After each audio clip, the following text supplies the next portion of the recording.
გამარჯობათ, მე ვარ ვახო, რესტორან ბევრი შევზარეული. დღეს მოვამზადებთ ღორის მწვადს, გვაქვს სუკი. დავიწყებ ამის დამუშავებას და აგიხსნით როგორ მზადდება გემრიელი და წვნიანი ღორის მწვადი. Let's go.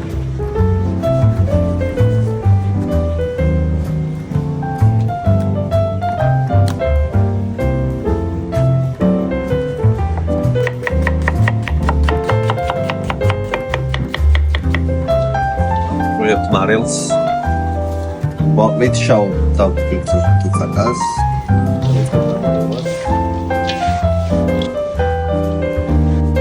ეს არის ჩვენი მარინადი. დავაცადოთ დაახლოებით 25 წუთი, 30 წუთი, შემდეგაც უკვე მოვათავსებთ შამფურზე. ამაზე დაგება და სწორედ. რადგან ორივე მხრიდან თანაბრად შეიცვლას.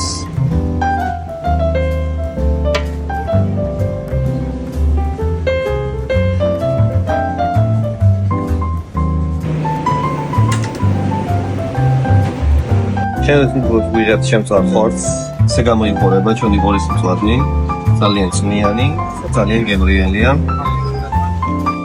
მარტივი ხელის მოძრაობით ვაცლით.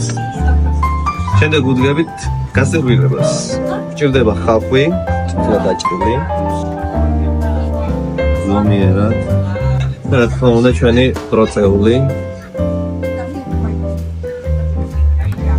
გვაქვს ოჯახურად შემწვარი კარტოფილი.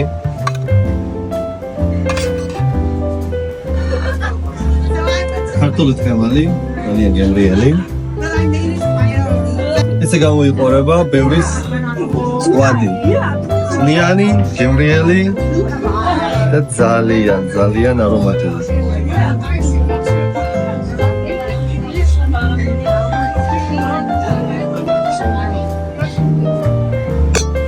Cheers.